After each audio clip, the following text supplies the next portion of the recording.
Tokyo Olympic में बना नया रिकॉर्ड। लंदन ओलंपिक में भारत के नाम हुए थे 6 मेडल, इस बार हुए 7।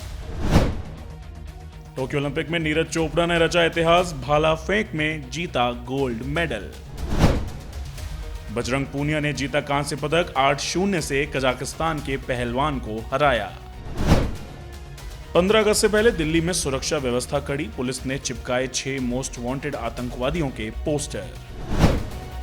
पंजाब के मोहाली में अकाली यूथ विंग के नेता पर 20 राउंड फायरिंग, मौके पर मौत, सीसीटीवी में कैद हुई वारदात।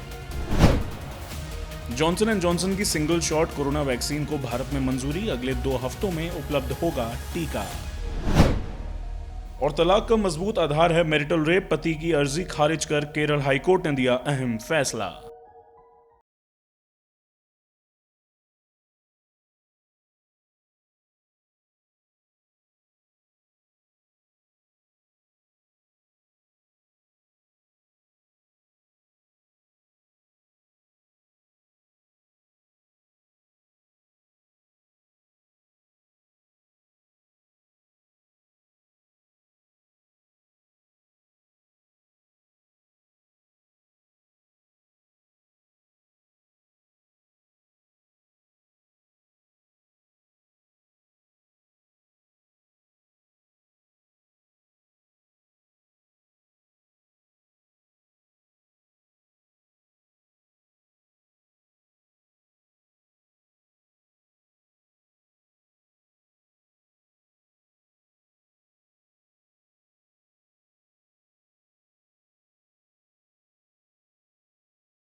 टोक्यो ओलंपिक में भारत ने अब तक 5 मेडल जीते हैं।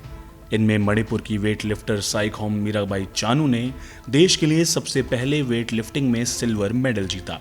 फिर असम की बॉक्सर लवलीना बोरगोहेन ने ब्रॉन्ज, आंध्र प्रदेश की बैडमिंटन खिलाड़ी पीवी सिंधु और भारतीय पुरुष हॉकी टीम ने ब्रॉन्ज मेडल जीता, जबकि हरियाणा के रेसलर रवि दहिया ने सिल्वर मेडल अपने नाम किया।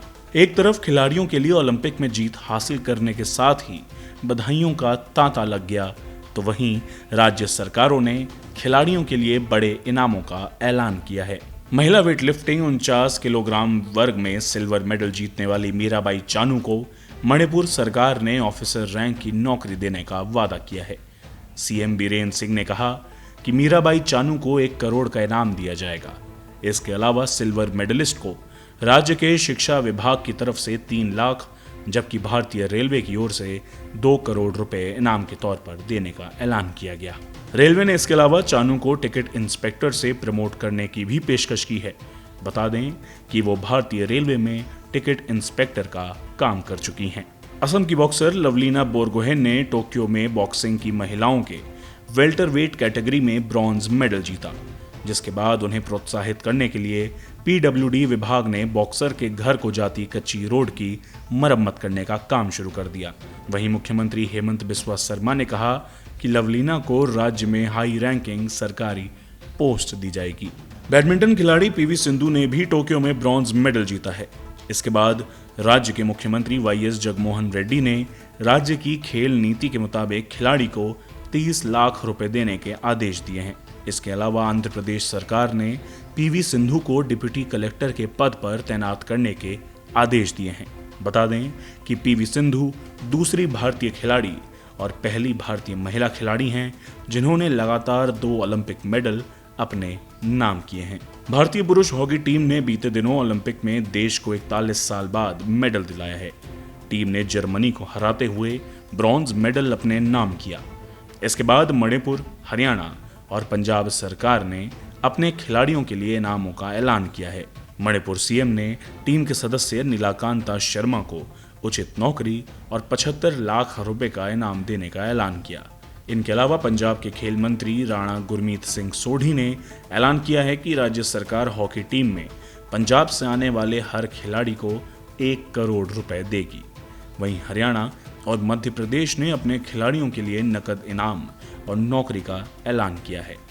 हरियाणा सीएम मनोहर लाल खट्टर ने ट्विटर पर बताया कि राज्य सरकार टीम में हरियाणा के खिलाड़ियों को 2.5 करोड़ रुपए, खेल विभाग में नौकरी और रियायती दर पर प्लॉट देगी, जबकि मध्य प्रदेश सरकार ने अपने खिलाड़ियों के लिए 1 करोड़ की राशि का ऐलान किया है।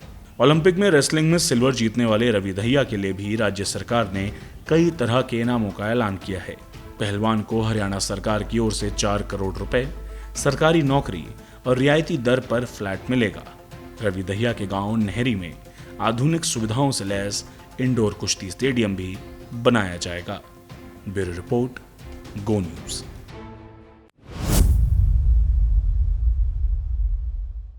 कोरोना संक्रमण की तीसरी लहर देश भर एक खतरे के रूप में फिर मंडरा रहा है। जिस तरह के हालात दूसरी लहर में देश भर में बने हुए थे, उस तरह के हालात फिर न बने, इसके लिए केंद्र सरकार पूरी कोशिश में जरूर है, लेकिन जमीनी हालात में बहुत ज्यादा सुधार नहीं हुआ है। मसलन दूसरी लहर में ऑक्सीजन की किल्लत से हजारों की तादाद में मरीजों की मौत हो गई। इसको लेकर केंद्र सरकार ने देश भर के अलग अलग राज्यों के अस्पतालों में ऑक्सीजन प्लांट लगाने की मंजूरी दी थी। अब खुद स्वास्थ्य मंत्रालय ने इस बारे में जानकारी दी है कि आवंटित किए गए 1222 ऑक्सीजन प्लांट में 245 ही लगाए जा सके हैं।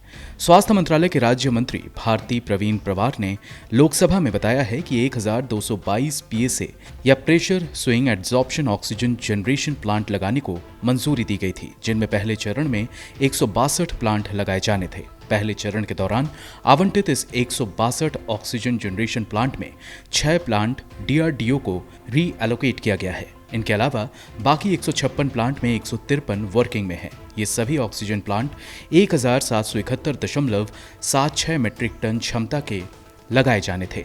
उधर अलग अलग केंद्रीय मंत्रालयों ने भी 351 ऑक्सीजन प्लांट लगाने को मंजूरी दी थी, जिस पर काम शुरू नहीं हो सका है।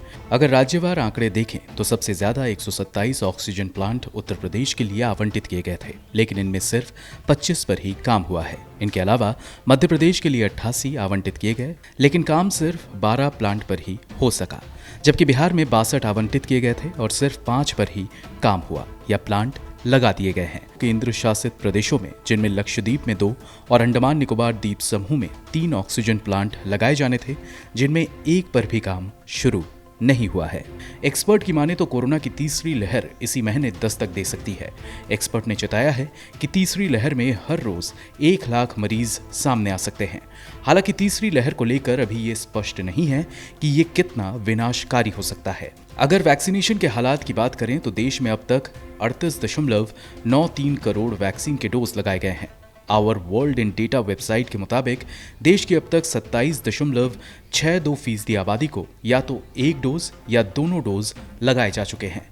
इनमें 7.8% आबादी पूरी तरह से वैक्सीनेटेड है, जबकि 20% आबादी को फिलहाल एक डोज लगाया गया है। ICMR के मुताबिक भारत में कोरोना के प्रसार को रोकने के लिए 30% आबादी को वैक्सीनेट करने की जरूरत है। स्वास्थ्य मंत्रालय को उम्मीद है कि आने वाले दिनों में इस टारगेट को भारत पूरा कर लेगा। ब्यूरो रिपोर्ट, गो न्यूज।